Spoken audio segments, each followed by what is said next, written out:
The Stone Zone, with legendary Republican strategist and political icon and pundit Roger Stone. Stone has served as a senior campaign aide to 3 Republican presidents. He is a New York Times best-selling author and a longtime friend and advisor of President Donald Trump. As an outspoken libertarian, Stone has appeared on thousands of broadcasts, spoken at countless venues, and lectured before the prestigious Oxford Political Union and the Cambridge Union Society. Due to his 4+ decades in the political and cultural arena, Stone has become a pop culture icon. And now, here's your host, Roger Stone. Welcome, I'm Roger Stone, and yes, you are back in the Stone Zone. Well, with Donald Trump back in the White House, every day is like Christmas, as he focuses on delivering on all the promises he made on the campaign trail. Joining us today, actor, singer, writer, director, producer, jazz vocalist, and America First stalwart, Robert Davi. But before we get to our guest, let me bring in my co-host, the editor and founder of Slingshot.news, my good friend, Troy Smith. Roger, it's always an honor to be with you back in the Stone Zone. Great for you to be here. It's so hard to keep up with the news. I mean, it's dizzying between Elon Musk uncovering not millions, not billions, but literally trillions of dollars of waste, fraud, and corruption in federal spending, making liberal heads explode, making them question the executive authority that's vested in the Constitution. Just watching the hysteria and the apoplexy of these Democrats and these hypocrites on the left it's really most enjoyable and very entertaining. I want to go right to our guest because he is a friend. He's a patriot. This is somebody who began writing for Breitbart News as early as 2016, a stalwart supporter of both President Donald Trump and his America First agenda. But truly a Renaissance man, a writer, a producer, a director, an actor, and an accomplished jazz vocalist. My good friend, Robert Davi, joins us now in the Stone Zone. For having me, and great seeing you, Slingshot. How are you? And I just want to say one thing, Raj. I started writing for Breitbart in 2009. And in 2015, the day Donald Trump announced, I said he was going to win and why. And you could see the dates of those articles. And I even wrote an article in 2014 about why isn't the Gaza Strip like Disneyland? Why isn't it that? Why don't the Arab countries invest in the Gaza Strip and create a paradise and a wonderful tourist attraction for the world? But you'll see on those writings, if you ever get a chance to scan them from 2009, from immigration, from Chinese ripping us off, security from 2010, continued stuff, even the renaming of Mount McKinley. When Obama named it Mount Denali, I said how terrible that was at the time in 14, I think it was. And no one said anything about it. No one, at least on the right, until recently. Now we're having this wonderful golden age. And it's thrilling to see around the world. I get friends of mine from around the world that call me up or text me saying, it's great what's happening in America. I want to move there now. I mean, it's quite interesting. Well, I stand corrected. You have been, as I point out, one of the absolute stalwarts in the America First movement. And the first thing I want to talk to you about, because it really aggravates me, I watched the biopicture Reagan. You play Leonid Brezhnev, very effective in that role. I thought the movie was terrific. Since I was around in the 76, 80, and 84 Reagan campaigns, I could also tell you that it is perfectly historically accurate.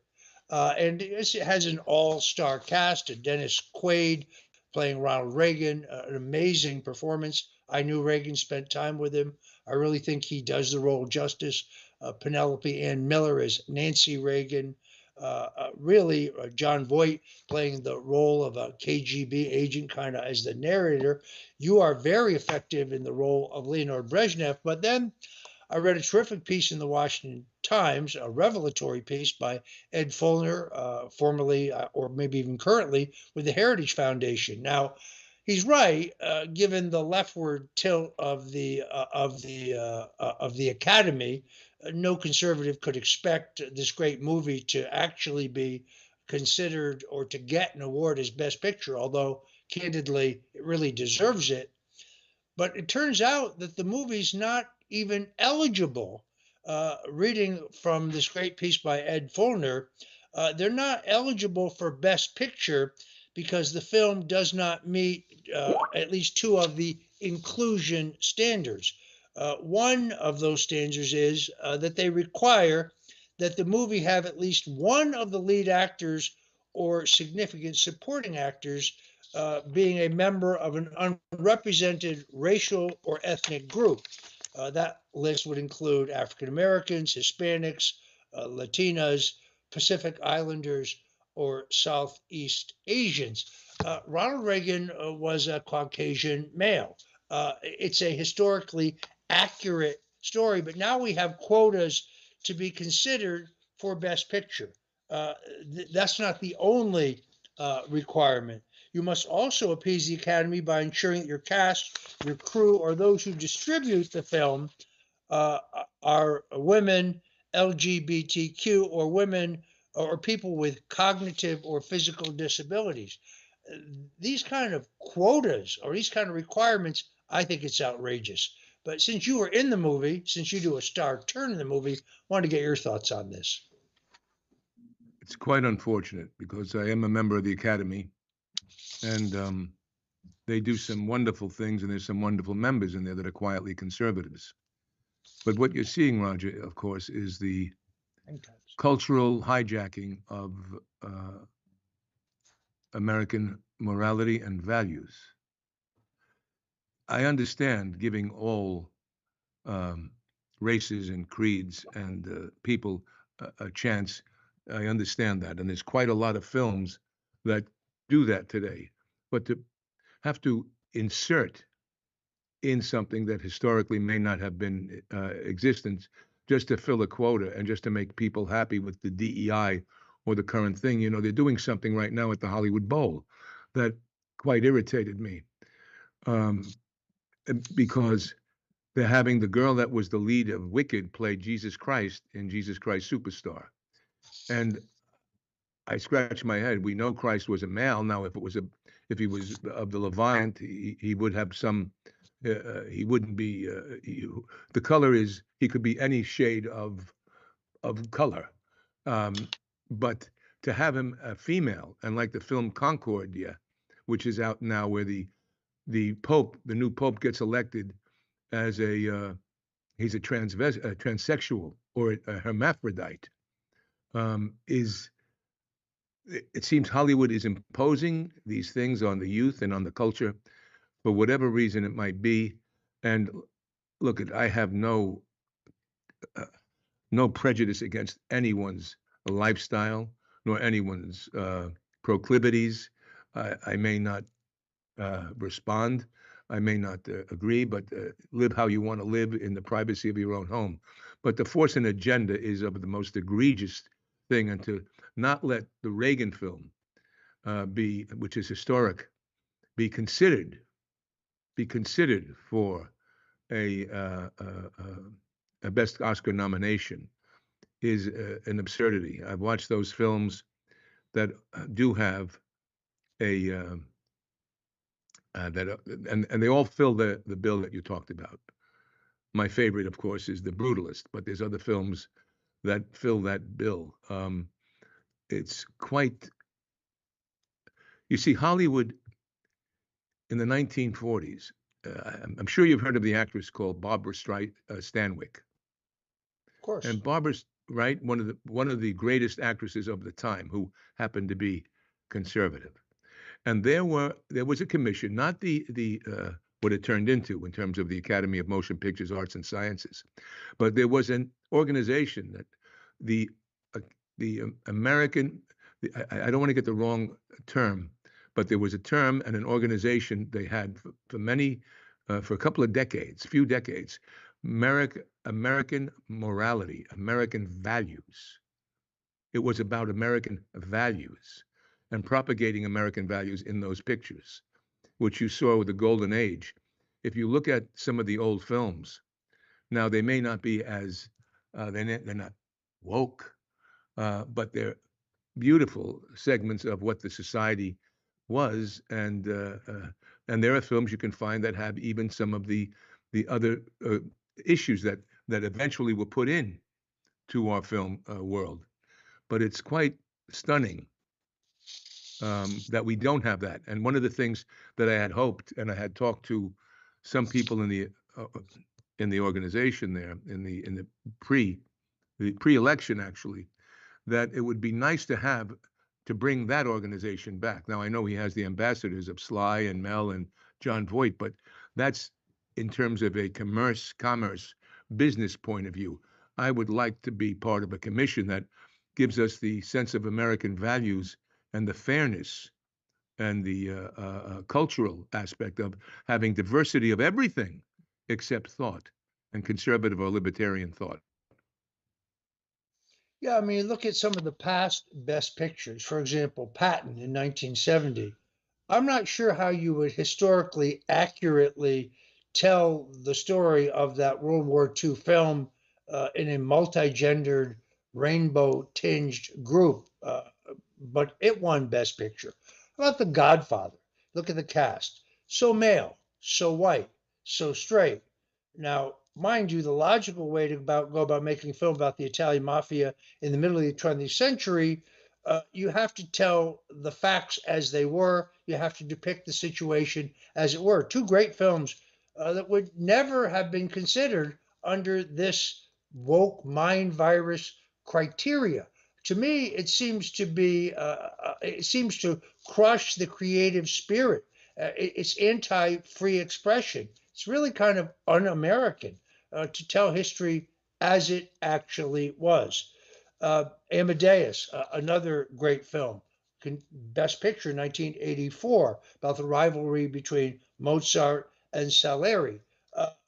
I don't know how you could tell that story without being historically accurate about the ethnicity of those characters. So this is depriving, I think, first of all, depriving those who both made and acted in this great film from the accolades that they really deserve. Here's what I'm hoping, Robert.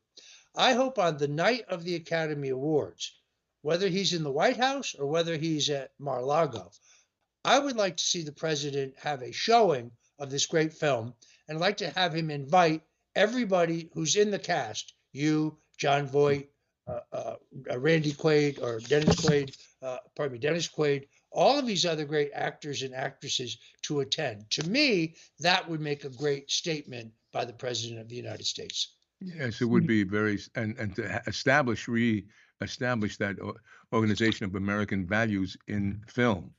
I'll send you, I'll get the exact name of the organization, but it was quite stunning that Barbara Stanwyck was part of this, and Frank Capra and some of these other great, many talents were on the list of this, and I'll send you those actors.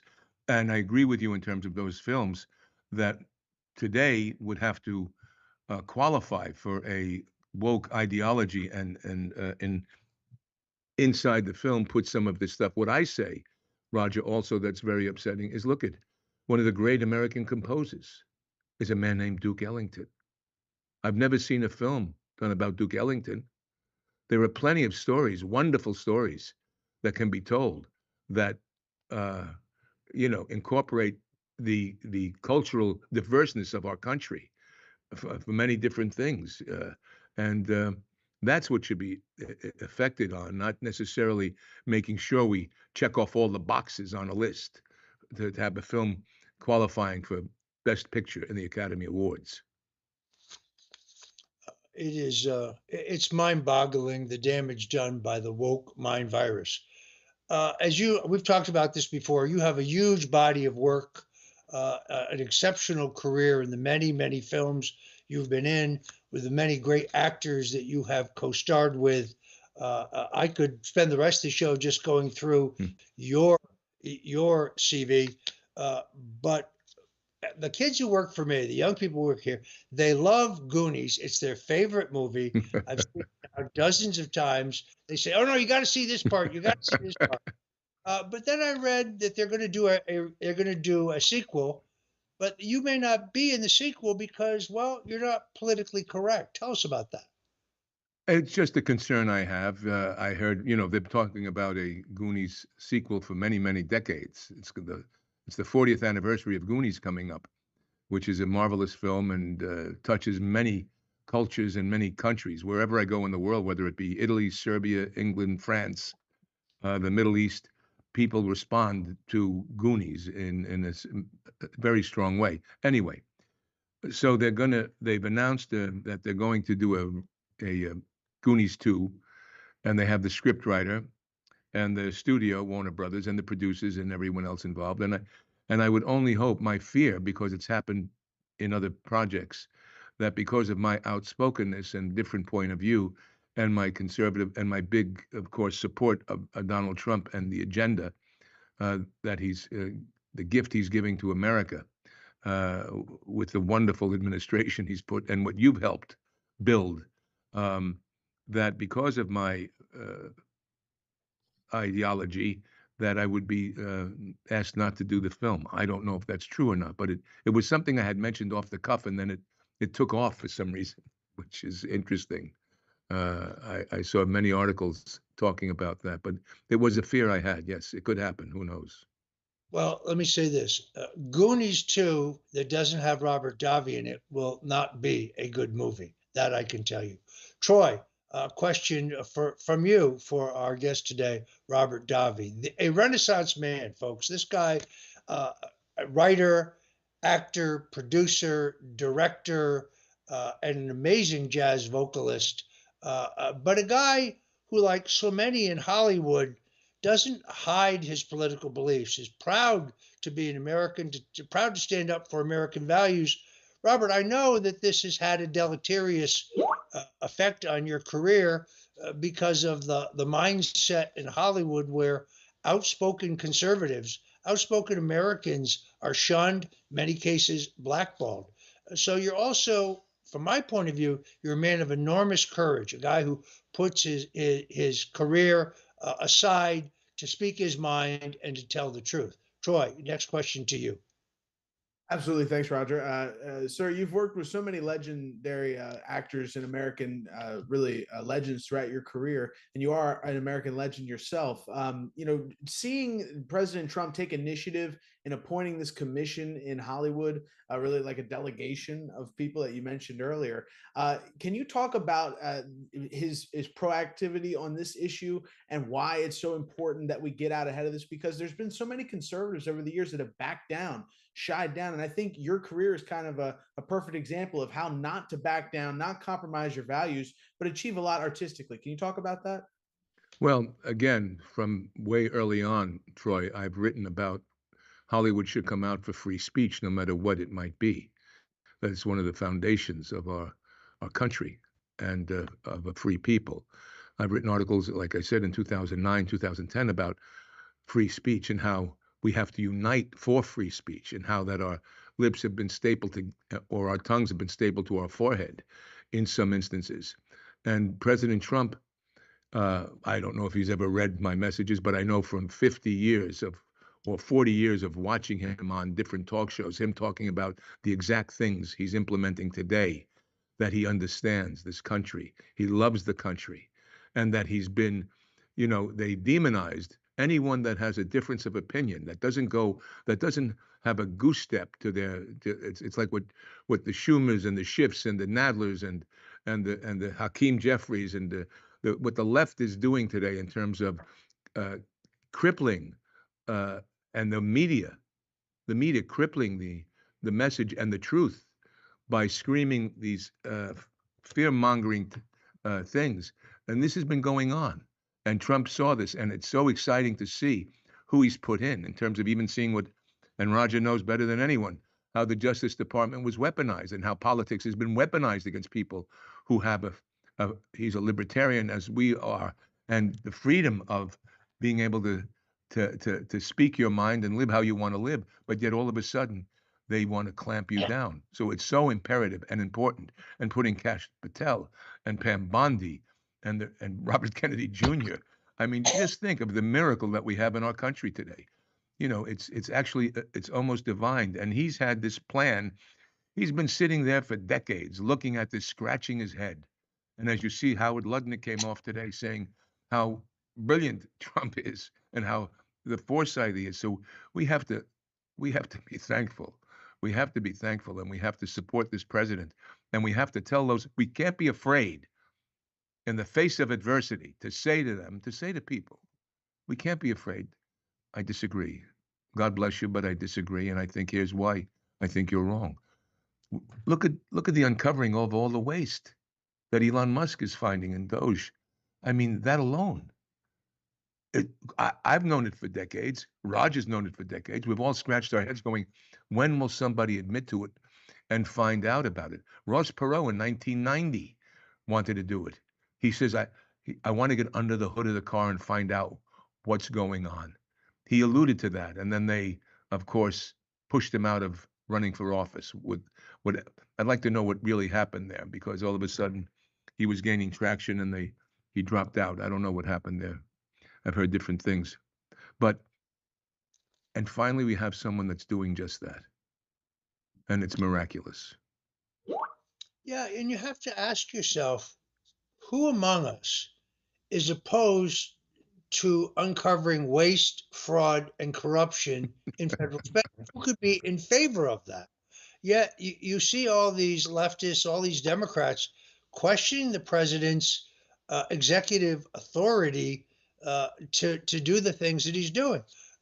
Stephen Miller, who I really think had a great star turn at the podium yesterday at the White House, schooling the left, who keeps saying nobody elected Elon Musk. Well, nobody elected Anthony Fauci, and you saw what he did to the American people. Let's roll this clip of Stephen Miller. This is yes. Real. This was one of the most amazing videos. I saw this yesterday. Definitely the video of the week. Let's roll it. It is true that many of the people in this room for 4 years failed to cover the fact that Joe Biden was mentally incompetent and was not running the country.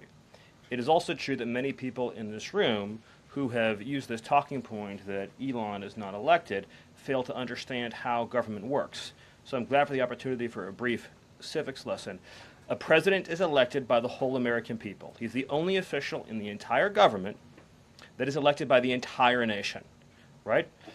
Judges are appointed, members of Congress are elected at the district or state level, which is one man. And the Constitution, Article 2, has a clause known as the vesting clause, and it says the executive power shall be vested in a president, singular.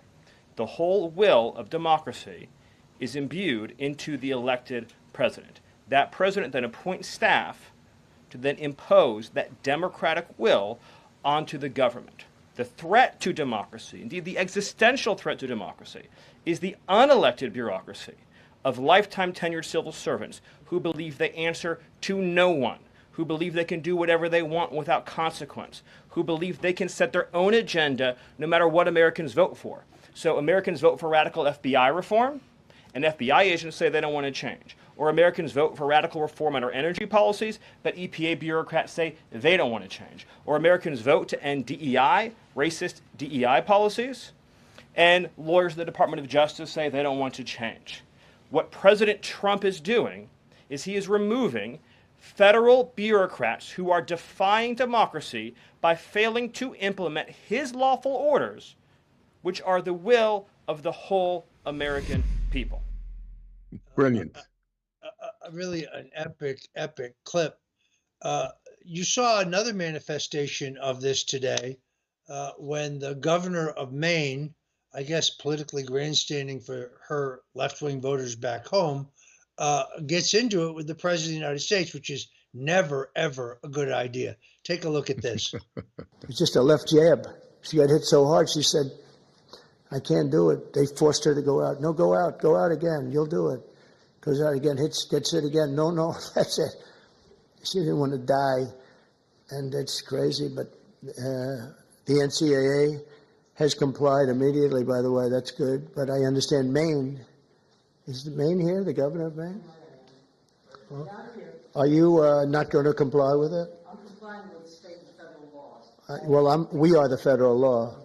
Well, you better do it. You better do it because you're not going to get any federal funding at all if you don't. And by the way, your population, even though it's somewhat liberal, although I did very well there, your population doesn't want men playing in women's sports. So you better comply because otherwise you're not getting any federal funding.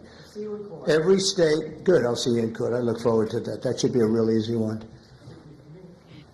And enjoy your life after governor because I don't think you'll be in elected politics. Every state has a responsibility. Finally, someone that doesn't let them get away with it. Yeah, it doesn't get any better than that. I mean, that's the Donald Trump I love. The guy is fearless. Also, the fact that he does not have to face re-election. Now, I saw Steve Bannon yesterday at CPAC. World-class trolling. I mean, look, Steve Bannon knows that the U.S. Constitution specifically says that no person can be elected to more than 2 terms. In fact, it also says that if you fulfill at least 2 years of a term of someone else who was elected, you're only eligible to be elected one more time. This would have been the case where Lyndon Johnson took office upon the assassination of John Kennedy. He was eligible to run in 1964. I don't think he would have been eligible to run in 1968. What people don't know is that after he dropped out of the 1968 contest, he was elected in 64. He thought about trying to get back into the 68 contest. He actually had helicopters standing by to fly him to Atlantic City to perhaps jump back into that race. But epic trolling, watching liberal heads explode. Steve knows that the president is not constitutionally eligible for another term, but this is world-class trolling by Steve Bannon. And of course, the left went completely and totally insane. Was a great moment. I enjoyed it. Well, it fulfills their propaganda about it, about King Trump and the rest of it, so it feeds into that aspect of their prejudice and bigotry. Yeah, but again, they produced a candidate for president that not a single Democrat primary voter voted for, not a single Democrat caucus voter voted for. They produced a nominee who was not the result of a democratic process, small d, yet they accuse us of being the threat to democracy. It just, the stupidity of it boggles the mind. But also, these calls for violence. Robert Garcia, congressman from Texas, says that we need to bring weapons to the Capitol. Chris Matthews, the disgraced former journalist, if he was ever a journalist, saying that someone needs to take a shot at Donald Trump. Ed Markey, the U.S. Senator from Massachusetts, calling for a bloody revolution. I can tell you firsthand, if any Republican had said any of these things after the 2020 election, well, the FBI might have stormed their homes at 6 o'clock in the morning with 29 heavily armed FBI agents. Their immediate fallback to advocating violence when they accuse us of being the ones who are in favor of violence. This is very definitely yet another example of the rules for radicals. Always accuse your opponent of exactly what you yourself are doing. Troy, your thoughts? Well, Roger, they have a history of doing exactly that. And I think it's more important to point out, January 6th, they want us to believe post January 6th that the Republicans are the party of violence, ignoring that just months ago, BLM groups waving flags for the Democrat Party had caused over $2 billion in damage in American cities. And we don't really hear much about that, but those riots changed the face of American cities like Milwaukee forever. Places that families dined in for generations were firebombed. Places where people shopped for shoes and clothes for their entire lives were destroyed. Places where people went and picked up their prescriptions were looted and robbed. And this was all done with the sanctioned approval of the Democrat Party. People like Kamala Harris, who said, yeah, everything's okay and nothing's going to stop if we don't get what we want.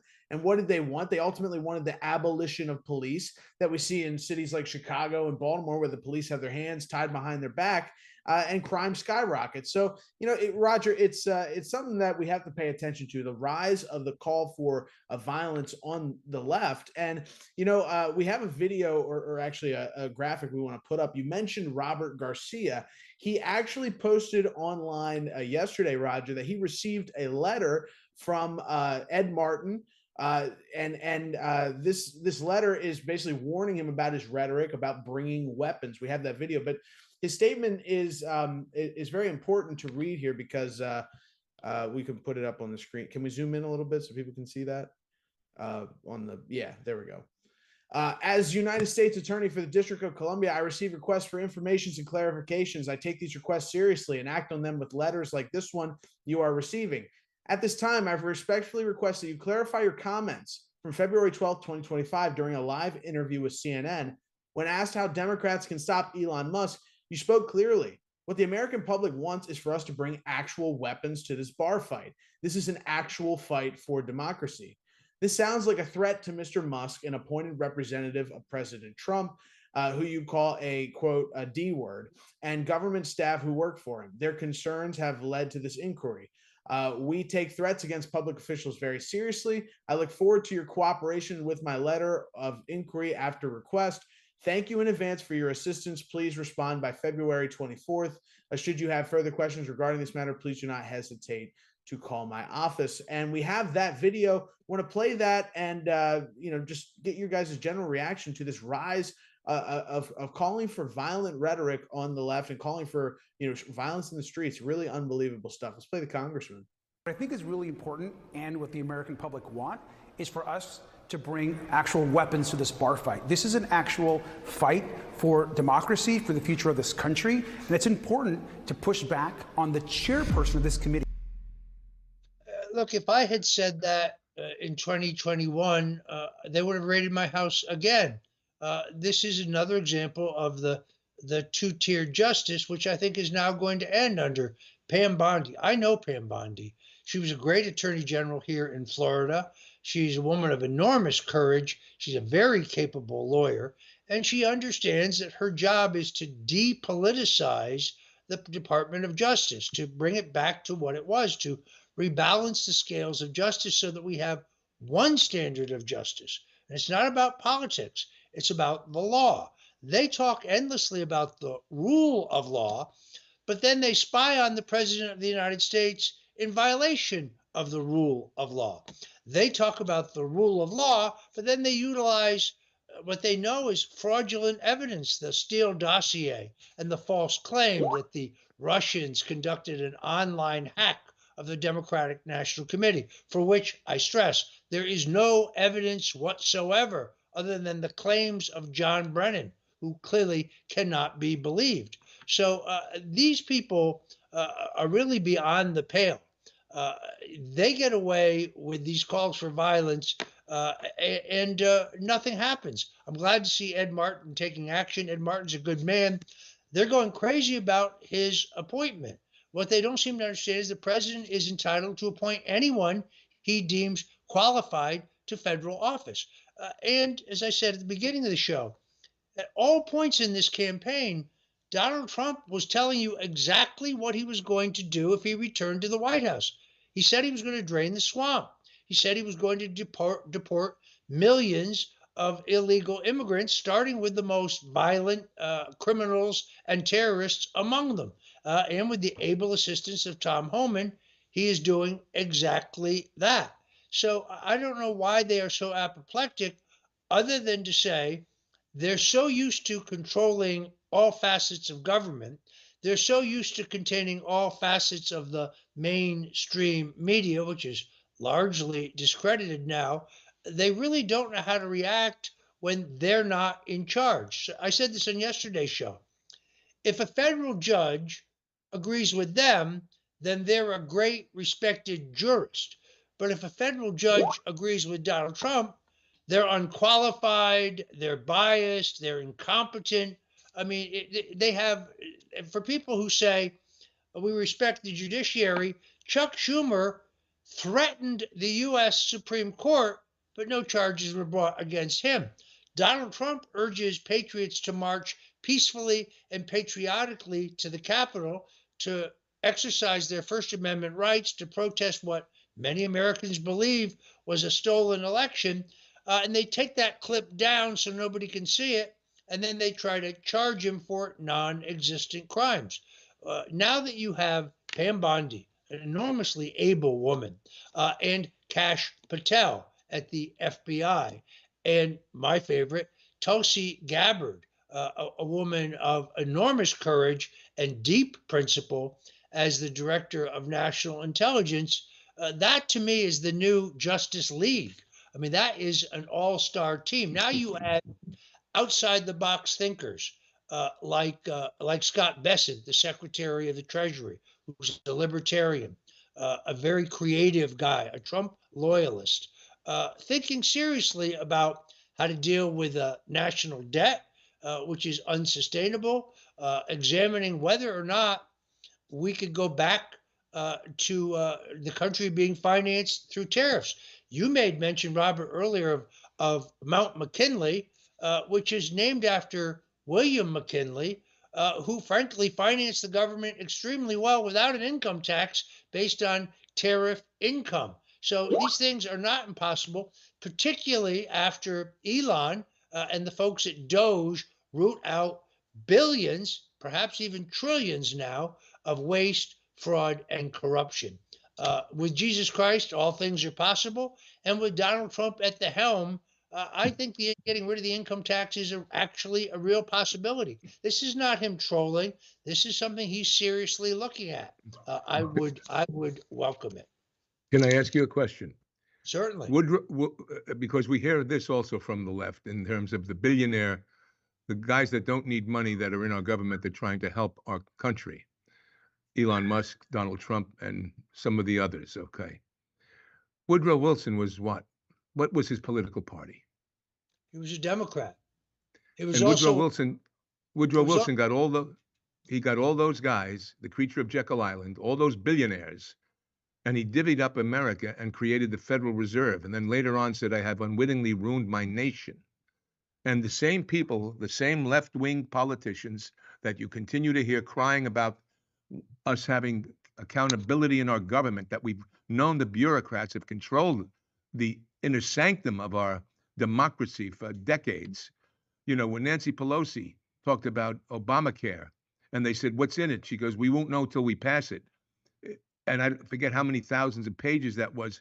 I scratched my head and I said, you mean to tell me all those pencil pushers behind the politicians and those bureaucrats in those offices that we have no idea who they are, the faceless that have infiltrated our country since the 30s and 40s and 50s and 60s and continued till today, those bureaucrats are the ones creating our agenda.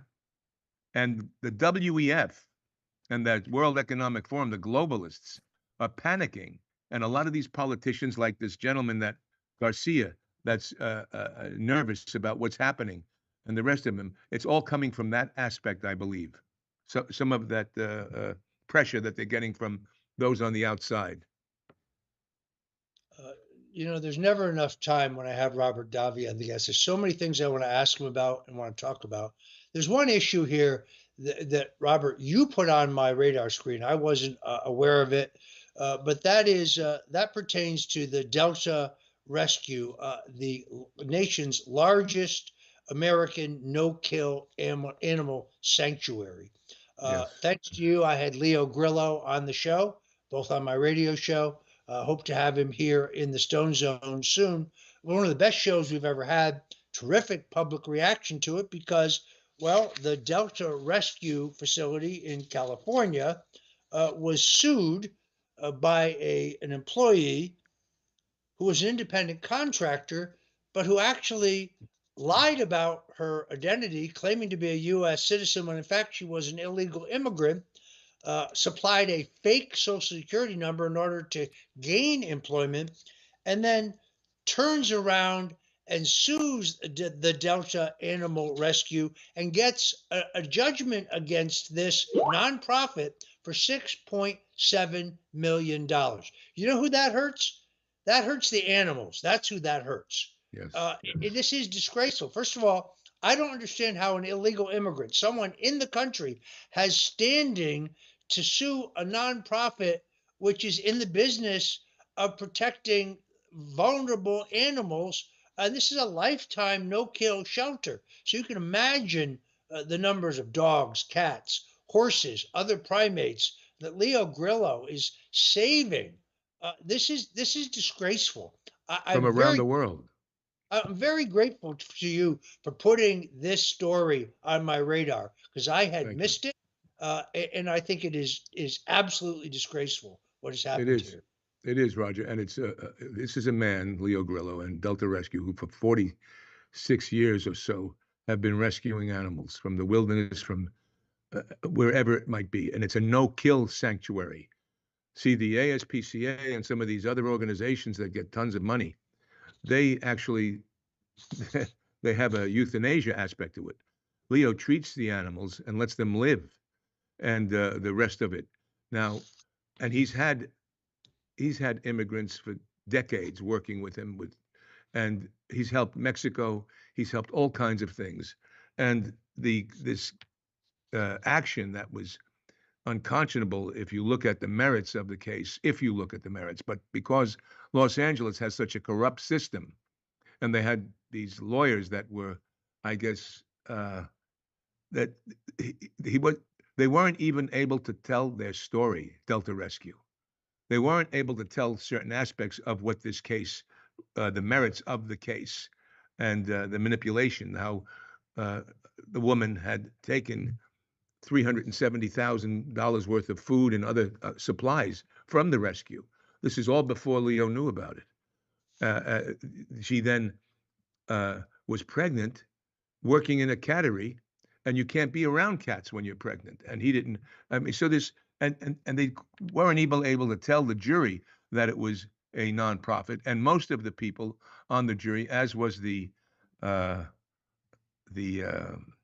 judge, biased in many different ways that I won't go into.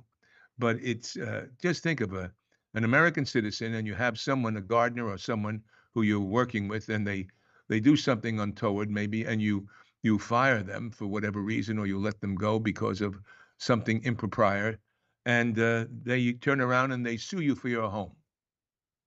So look, I've researched this a bit, and it does say that illegals and immigrants can sue for reasons, but if we're supposed to have a trial by our equals and our jury and have full discovery.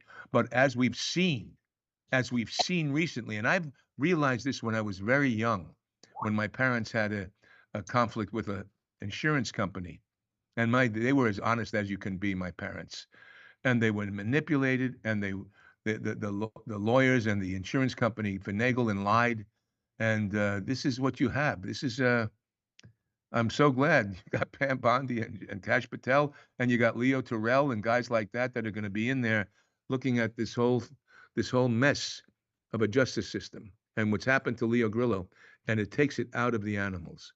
This is a guy that animals from Afghanistan, soldiers who lost their lives, and the animals were now abandoned, and many, many different things around the world and around the country. Yeah, this is an issue I feel very strongly about. I've worked very closely with the White Coast waste people to end the inhumane and cruel scientific experiments on dogs, on cats, other primates. You show me, you've all seen these horrific pictures of experiments conducted by Dr. Fauci, in which beagles are put in a contraption in which their head is enclosed within sort of an enclosed capture, and sand fleas are inserted to eat the flesh of these beagles' heads and faces. Explain to me the scientific value of that. That has no scientific value. That is just inhumane animal cruelty. I'm happy to say working with the White Coast Waste Project people in Donald Trump's first term, we made great strides in ending the Department of Defense, the Department of Transportation, conducting these inhumane scientific experiments on these vulnerable animals. Anybody who abuses animals, by the way, Lyndon Johnson, it says in my book, The Man Who Killed Kennedy, he would take a dog, light a cherry bomb, which is, a firecracker, shove it down the dog's throat to watch the dog explode. This is a man who beat a donkey to death with a baseball bat, doing these things for fun. That is a sick, sick human being. But a woman who got caught stealing $370,000 gets terminated, then turns around and sues this nonprofit, claiming that during her pregnancy she never disclosed to Leo Grillo, that she was not accommodated, leaving her embarrassed, ashamed, emotionally broken, and in financial desperation. This story is a disgrace. And again, Robert, I appreciate your bringing it to our attention. Troy, we got thank you for. Go ahead. Thank you for that, for Roger, for giving a public voice to it, because it's I know Leo, and I've known that. I've been to the sanctuary, and it's a beautiful place. And he's so caring. He cares about these animals. He has a full-time fire engines. He's got fire engines. He's got a captain of a fire department. He has better understanding of fires than they did in Los Angeles. He has better understanding of that. That's how much he cares for these animals and cares for the space and protecting them, the preparation. And you should talk to him sometime about his fire preparation and what they did wrong. What they did wrong. Part of the thing was letting you don't anyway. That's another issue. But people should go to deltarescue.org and look at that rescue and the work he does. And we did a film together called Magic years ago about a dog who becomes really an angel to this young girl. And it's quite lovely, quite very sweet film. But it's atrocious that you have this Judge Escalante out of Los Angeles and these lawyers and the rest of that. And there's just such indiscretion that seems to be going on there. It's frightening. Really frightening. And I have all compassion. Look at my grandparents, I'm sure, as many of ours, were immigrants, legal immigrants, of course, legal immigrants. But during an illegal immigrant invasion, there has to be some protections. We just throw everything away. And the left has continued to be absurd harbiters of things that don't protect American values and American ideals. Getting back to that Barbara Stanwyck thing, the organization, I looked it up in the little period there, and it was quite, it was the Motion Picture Alliance for the Preservation of American Ideals. This was founded in 1944. American ideals. And they saw subversive influences, especially communist and fascist elements in Hollywood, promoting instead the values of hard work and individual success, which Stanwyck viewed as the American way of life. But they did this, what we see the left doing today. And it's in all aspects of society. All right, we've got about, about 6 minutes left. Robert, you have the floor and the privileges, because I know you're always on top of the news. You're a trendsetter. I watch your feed on X to find out what's going on, among other. So I'm gonna give you a few minutes. What do you see in the news today that needs to be addressed? Oh gosh, I was driving all day, so it was hard for me to check up on the thing. You're the one. I watch your feed and I go, my God, how did I miss that? You're quite, and Slingshot also has so many, but the continued attacks from the left on Kash Patel and on the Trump agenda and Elon Musk, the curious lack of not wanting transparency.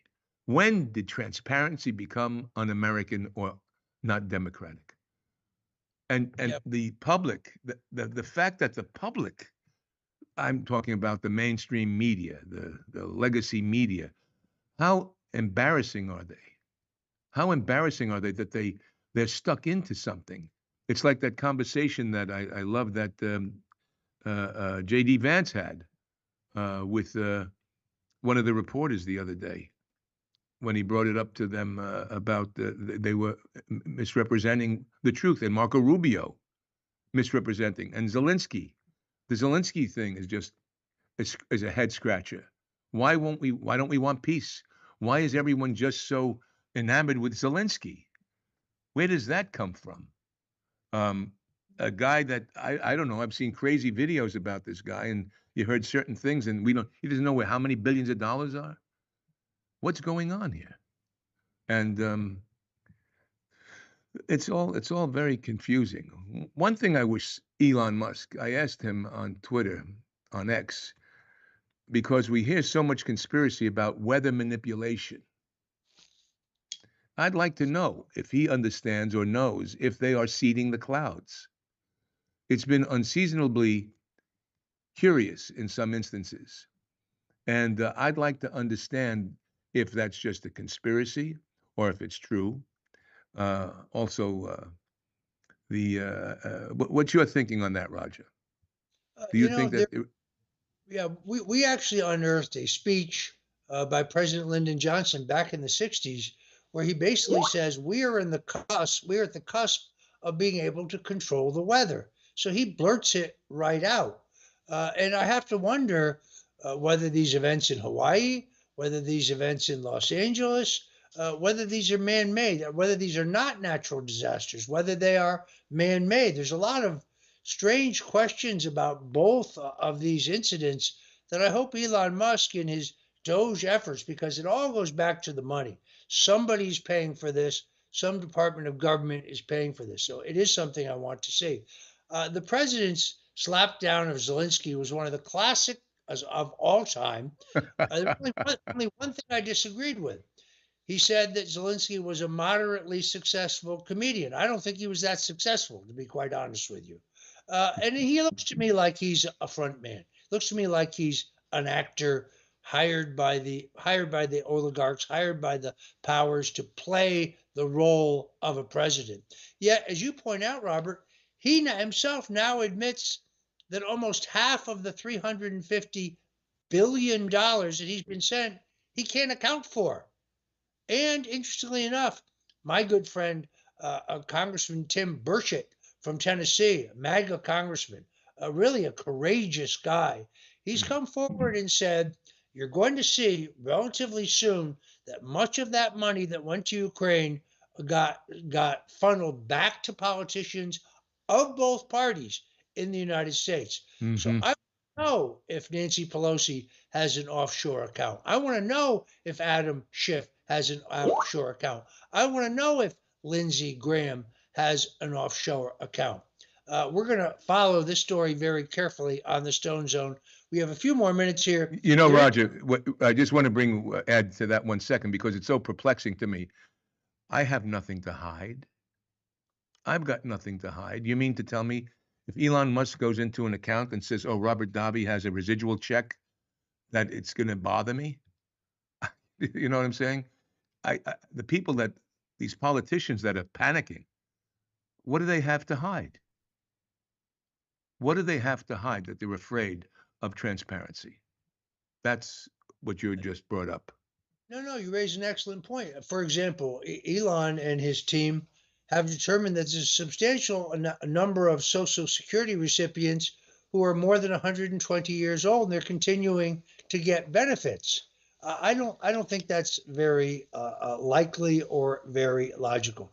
Unfortunately, we always run out of time when I have Robert Davi. He's one of our most popular guests. He's a true American patriot. He's a Renaissance man, honored this year by the Italian American Civil Rights League as one of their Men of the Year. Robert, next year, will be able to join us for that Christmas celebration. But I salute you, my friend, for your guts, for your courage, for the fact that you don't hide your light beneath the bushel, as they say. You've always stood up for America. You've always stood up for American values. You've always stood up for your Italian-American heritage. I particularly admire that. So I want to thank you for joining us today in the Stone Zone. And starting next week, my 77 WABC radio show is going to be daily on weekdays. I'm going to get Robert Davi back on to talk about these topics and more. So on behalf of myself and my colleague Troy Smith and our guest today, Robert Davi, I want to thank you for joining us in the Stone Zone. Folks, I want to remind you to go to Rumble, go to your app, the Rumble app on your cell phone, and please download the Rumble app. You see us there. You can follow us at rumble.com/Roger Stone, then set a notification so you never miss any of our great programming. On behalf of Troy Smith and myself and our guest, Robert Davi, today, I want to thank you for joining us. Until Monday, God bless you and Godspeed. A man who's gone through hell, but he's kept going, and he's smart, and he's strong, and people love him. Not everybody, but people love him and respect him. Roger Stone. Where's Roger Stone?